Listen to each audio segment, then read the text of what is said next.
दोस्तों, मैं मोहम्मद फराज मलिक। इजराइल और फ़िलिस्तीन के बीच इस वक्त जो जंग छिड़ी हुई है उसको लेकर हमारा देश का मीडिया जिस तरह से कवरेज कर रहा है मानो हॉलीवुड की मूवी चल रही हो। अगर आप कोई एक्शन मूवी देखने का प्लान कर रहे हैं तो ना ही देखें, उससे अच्छा है कि गोदी मीडिया की रिपोर्टिंग देख लें, आपको मज़ा आ जाएगा।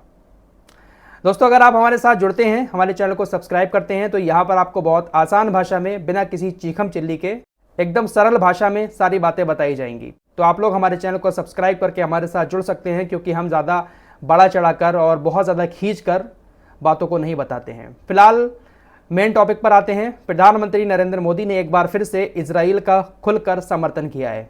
प्रधानमंत्री नरेंद्र मोदी ने कहा कि इजराइल के प्रधानमंत्री ने मुझे कॉल की और वहाँ के हालातों के बारे में बताया, जिसके बाद प्रधानमंत्री मोदी ने नेतन्याहू का शुक्रिया अदा भी किया।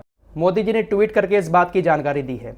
मैं प्रधानमंत्री नेतन्याहू को उनके फ़ोन कॉल और मौजूदा स्थिति पर अपडेट देने के लिए धन्यवाद देता हूं। भारत के लोग इस मुश्किल घड़ी में इजराइल के साथ मजबूती से खड़े हैं। भारत आतंकवाद के सभी रूपों और अभिव्यक्तियों की कड़ी और स्पष्ट रूप से निंदा करता है। तो एक बार फिर से प्रधानमंत्री मोदी जी ने साफ तौर पर खुलकर इजराइल के समर्थन में ट्वीट किया है। दोस्तों, इसके अलावा नरसिम्हानंद सरस्वती ने खून से प्रधानमंत्री मोदी को एक लेटर लिखा है। देखिए, दुनिया में कहीं पर भी इस तरह की कोई बातें होती हैं तो हमारे देश के कुछ लोग, बाबा जैसे लोग जो हैं, वो मुसलमानों पर निशाना साधना शुरू कर देते हैं, भारत के मुसलमानों को। दैनिक जागरण की ये खबर आपकी स्क्रीन पर आई थी। नरसिम्हानंद सरस्वती ने अपने खून से मोदी जी को जो खत लिखा है उसमें लिखा कि इजराइल एक स्वाभिमानी राष्ट्र है और वहां के स्वाभिमानी और दिलेर नेता अपने लोगों और अपनी मिट्टी के लिए मर मिटेंगे। उन्हें विजय या वीरगति में से एक तो अवश्य मिल ही जाएगी, लेकिन भारत में हिंदुओं का क्या होगा? जरा लफ्जों पर गौर कीजिएगा। आगे इन्होंने लिखा कि जिहादी यहूदियों से 1000 गुना ज्यादा नफरत मूर्ति पूजक हिंदुओं से करते हैं। तो भारत के हिंदुओं का क्या होगा? मतलब समझ रहे हैं इनका कहने का? यानी सीधे तौर पर इस तरह की बात करके ये हमारे देश के हिंदू भाइयों के दिलों में नफरत पैदा करना चाहते हैं कि देखिए, यहूदियों को ये जिहादी वहां पर मार रहे हैं और यहूदियों से 1000 गुना ज्यादा नफरत हिंदू ये तुमसे करते हैं, तो हिंदुओं का क्या होगा? इस तरह की बातें हमारे देश के लोगों के सामने रखी जा रही हैं। फिलहाल मैं आप लोगों से यही कहूंगा कि किसी तरह की भड़काऊ बातें सोशल मीडिया पर या कहीं भी ना करें। फिलहाल मोसाद की बात कर लेते हैं। मोसाद की काफ़ी चर्चा हो रही है। इजराइल की खुफिया एजेंसी, जैसे हमारी रॉ है, पाकिस्तान की ISI है, इसी तरह की मोसाद इजराइल की खुफिया एजेंसी है। लेकिन इस इजराइल की खुफिया एजेंसी की पूरी तरह से पोल खुल गई है। अमा इससे ज़्यादा तगड़ी तो हमारे देश की रॉ है।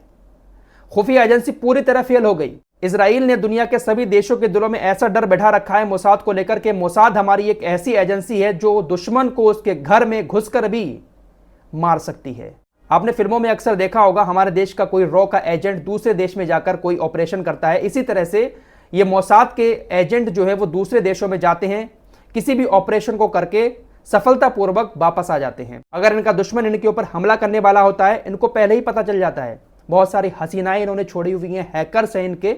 जैसे आपने फिल्मों में देखा होगा ना, कोई एजेंट खुफिया मिशन को अंजाम देता है, इसी तरह से ये खुफिया एजेंसी है मोसाद इजराइल की, और इसको दुनिया की सबसे ताकतवर एजेंसी बताया जाता था।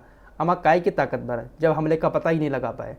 इससे ज़्यादा तगड़े तो हमारे देश की रॉ है। हमारे देश के रॉ एजेंट कैसे कैसे कारनामे करते हैं। इजराइल ने बेवजह का हवा बना रखा है, लेकिन इस बार कोई भी इंटेलिजेंस काम नहीं आया। एक छोटे से हमास ने इजराइल को पटकनी दे दी। इजराइल की यह हार है। भले ही इजराइल ने गाजा पट्टी पर बम दागे हैं, क्योंकि इजराइल के पास बहुत कुछ है, लेकिन अगर लॉजिकली देखा जाए तो इजराइल की पूरी तरह से इसमें हार हुई है, क्योंकि आयरन डोम भी काम नहीं आया, इंटेलिजेंस भी काम नहीं आया। इजराइल की पूरी तरह से हार है। फिलहाल रूस के राष्ट्रपति व्लादिमीर पुतिन ने इस पूरी घटना का जिम्मेदार अमेरिका को बताया है कि अमेरिका ने कभी फिलिस्तीनियों के बारे में ठीक से बात नहीं की है। इसका जिम्मेदार सीधे तौर पर अमेरिका को ठहराया है। फिलहाल जंग अभी जारी है। हजारों लोग मारे जा चुके हैं। काफ़ी सारे बच्चे, महिलाएं फिलिस्तीन के मारे गए हैं। आम लोग मर रहे हैं, लेकिन दुनिया खामोशी के साथ देख रही है। फिलहाल इस रिपोर्ट में इतना ही। मिलते हैं एक और नई वीडियो के साथ। तब तक के लिए अपना ख्याल रखिए।